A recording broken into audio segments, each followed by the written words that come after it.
να αφιερώσω κάτι στον κύριο Τράγκα,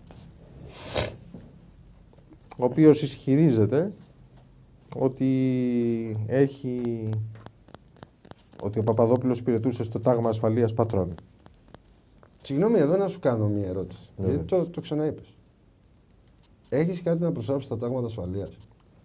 Όχι. Αλλά γιατί και εσύ και ο Δημητρίου την προηγούμενη φορά, ο ένας για τον Γρίβα και ο άλλος για τον Παπαδόπουλο, μου λέτε για τάγματα ασφαλείας. Ναι, αλλά δεν ήτανε. Αφού δεν ήταν, τι να κάνουμε δηλαδή τώρα? Τι κάνανε τα τάγματα ασφαλείας, ρε παιδί? Τίποτα. Προστατεύανε με την έγκριση του κράτους, του κατοχικού εν πάση περιπτώσει, και με την ανοχή των στρατευμάτων κατοχής. Ναι. Την ανοχή. Ναι. Προστατεύανε την επαρχία, την ελληνική, ναι, τους Έλληνες, από τις λαιλασίες των Ελλασσιτών. Τους ξεπετσιάζαν τους κομμουνιστές και καλά τους κάνανε. Ωραία. Έχει ζητήσει κανένας να μάθει εκείνη την περίοδο που θεωρητικά βέβαια... Αλλά αυτό είναι ένα άλλο κεφάλαιο, Τάσο. Όχι, μισό λεπτό. Μα αποποιείστε εσείς μάλλον, βγάζετε, ο Δημητρίου βγάζει το Γρίβα από τα τάγματα ασφαλείας, εσύ βγάζει τον Παπαδόπουλο. Τη συγκεκριμένη στιγμή. Μα δεν ήταν ο άνθρωπος, τι να κάνουμε? Βρε, δηλαδή. Και να ήταν, εγώ σου λέω. Μακάρι, αν ήτανε θα το βάζα σημαία και θα έλεγα ήτανε. Αφού δεν ήταν. Ο Τράγκας έλεγε Τσολάκογλου, τάγματα ασφαλείας. Το θέμα μου δεν είναι με τα τάγματα ασφαλείας. Λοιπόν, το θέμα μου είναι ότι εάν ο Παπαδόπουλος ήτανε, θα το φώναζα, θα έλεγα λοιπόν να τα στοιχεία, ήταν εκεί, έκανε αυτό, έκανε εκείνο. Γιατί να λες κάτι που δεν συνέβαινε? Σωστό. Αλλά και έτσι να ήτανε, εγώ αυτό θα πάω. Η επαρχία από τους κομμουνιστές είχε γεμίσει πηγάδια και λακκούβες, τους οποίους τους φάζανε και τους ρίχνανε μέσα. Ακριβώς. Και τα τάγματα ασφαλείας, και αν ήταν ο Παπαδόπουλος που δεν ήτανε, και αν ήταν ο Γρίβας που δεν ήτανε, εγώ θα ήθελα να ήτανε να τους ξεπετσιάζουν τους κομμουνιστές όπως ξεπετσιάζαν και ξεμητιάζανε όλο τον ελληνισμό. Αυτή είναι η αλήθεια. Γιατί τα αναφέρετε ως μελανό σημείο. Εγώ δεν θέλω να πάω στο μελανό σημείο, θέλω να μείνω σε ανθρώπους οι οποίοι κάνανε άλλα πράγματα, αλλά δεν είναι απαλλακτικό για μένα. Θα έπρεπε να είναι στα τάγματα ασφαλείας.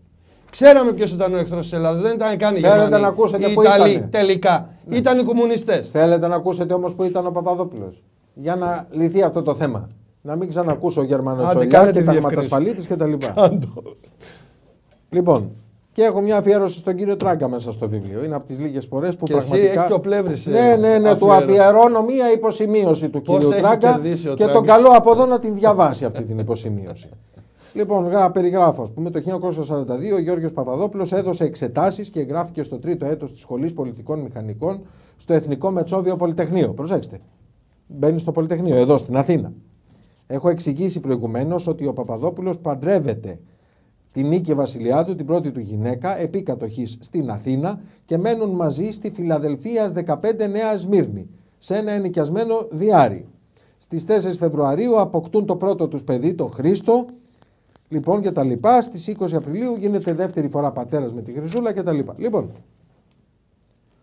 ως τελειόφυτος μάλιστα του Εθνικού Μετσοβίου 43-44, τότε που ιδρύθηκαν τα τάγματα, εργάστηκε και στο γραφείο πολιτικού μηχανικού στη Νέα Σμύρνη όπου διέμενε.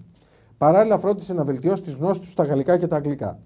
Αμέσως μετά το γάμο του, ο Γιώργος Παπαδόπουλος αποπειράθηκε να διαφύγει με καΐκι στη Μέση Ανατολή για να ενταχθεί στον εκεί ανασυγκροτούμενο ελληνικό στρατό. Όλα αυτά έχω πηγές από κάτω, έτσι. Δεν τα λέω έτσι. Γράφω από κάτω από πού, πώς κτλ. Παρέμεινε κρυμμένος επί μία εβδομάδα σε μία σπηλιά. Εκεί γνωρίστηκε με τον ιό του μετέπειτα πρωθυπουργού Κωνσταντίνου Τσαλδάρη, τον Αθανάσιο Τσαλδάρη, που ανέμενε το ίδιο καΐκι με αυτόν. Τελικά οι περιπολίες των Γερμανών δεν επέτρεψαν στο καΐκι να προσεγγίσει την ακτή και έτσι ο Παπαδόπουλος παρέμεινε στην κατεχόμενη Ελλάδα. Τον Ιούνιο του 1943 ο Γεώργιος Παπαδόπουλος και ο αδελφός του Κώστας ενετάχθησαν στην Εθνική Οργάνωση Αντιστάσεως Χ, που είχε ως αρχηγό της τον αντισυνταγματάρχη Γεώργιο Γρίβα και είχε την έδρα της στην Αθήνα. Σε αυτήν παρέμεινε μέχρι το Σεπτέμβριο του 1944. Η ένταξη του Γεωργίου Παπαδοπούλου στην Χ αναφέρεται από χειρόγραφο 29 σελίδων με την υπογραφή του Γεωργίου Γρίβα και τίτλο «Κατάσταση ονομαστική των μελών της οργανώσεως Χ». Ο Γεώργιος Παπαδόπουλος είχε στην κατάσταση αύξοντα αριθμό 133 και γράφει 133. Η Πολ Πυρ, υπολογαγός πυροβολικού. Παπαδόπουλος Γιώργος Χρήστου, Ιούνιο 43, Σεπτέμβριο 44. Αναφέρεται ως υπολοχαγός διότι πράγματι στις 11 Σεπτεμβρίου του 1943 έλαβε προαγωγή στον βαθμό αυτόν με τον αριθμό εγκυκλίου διαταγής 248 κάθετο 43. Και τα λοιπά, και αφού βάζω κι άλλα, γράφω. Και άλλες πηγές. Λοιπόν, το καθοριστικό για την απόφασή του να ενταχθεί εκεί ήταν η εντυπωσιακή εμφάνιση στη Σχή την 25η Μαρτίου του 1943, όταν για πρώτη φορά ακούστηκε το όνομά της στην παράτολμη κατάθεση Στεφάνου στον άγνωστο στρατιώτη μπροστά στα έκπληκτα μάτια των κατακτητών. Τον Αύγουστο του 1943 η Χ προσπαθούσε να έλθει σε επαφή με το στρατηγείο Μέσης Ανατολής για να διατεθούν τα μέσα για τη δημιουργία ανταρτικής ομάδος στην περιοχή Ελικόνος Κιθερώνος. Οκτώβριο άρχισε η συνεργασία του Γεωργίου Παπαδοπούλου με την οργάνωση πληροφοριών Κόδρος του πλωτάρχου Λικουρέζου. Και τα λοιπά, περιγράφω και γράφω. Η Χ συγκρότησε 14 ένοπλα τμήματα στην Αττική. Ο υπολοχαγός Γεώργιος Παπαδόπουλος υπηρετούσε ως διοικητής του δευτέρου λόχου του 11ου τάγματος της Χ που έδρευε στο Κουκάκι. Αρχικά υπό τον λοχαγό Γεώργιο Θεοχαρόπουλο και κατόπιν υπό τον λοχαγό Δημήτριο Βαρδάνη. Και τα λοιπά. Περιγράφω και άλλα στοιχεία. Το πρωτόκολλο συνεργασίας με την ΡΑΝ που συμμετείχε ο Παπαδόπουλος, δηλαδή είχε συνεργασία με τον Όμηρο, με την ΡΑΝ και τα λοιπά και με άλλες αντιστασιακές οργανώσεις. Και στο τέλος γράφω. Αυτή ήταν η πορεία και δράσεις του Γεωργίου Παπαδοπούλου, που την αναλύω λεπτομερώς, εδώ έχω πηδήξει κομμάτια, κατά την κατοχή. Παρ' όλα αυτά υπάρχουν συκοφάντες οι οποίοι ισχυρίζονται αναπόδεικτα ότι δήθεν ο Γεώργιος Παπαδόπουλος υπηρέτησε στο τάγμα ασφαλείας πατρών. Πρόκειται περί αθλίου ψεύδους. Καθ' όλη τη διάρκεια της κατοχής ο Γεώργιος Παπαδόπουλος έμενε στην Αθήνα. Και συνοψίζω, εδώ τελειώνω. Στα τέλη του 1941 ήρθε στην Αθήνα και συγκατοίκησε με τον αδελφό του στην οδό Θήρα στην Κυψέλη. Το 1942 νυμφεύθηκε στην Αθήνα τη σύζυγό του Νίκη, μετακόμισαν στην οδό Φιλαδελφίας 15 Νέα Σμύρνη, όπου διέμειναν μέχρι και το 1962.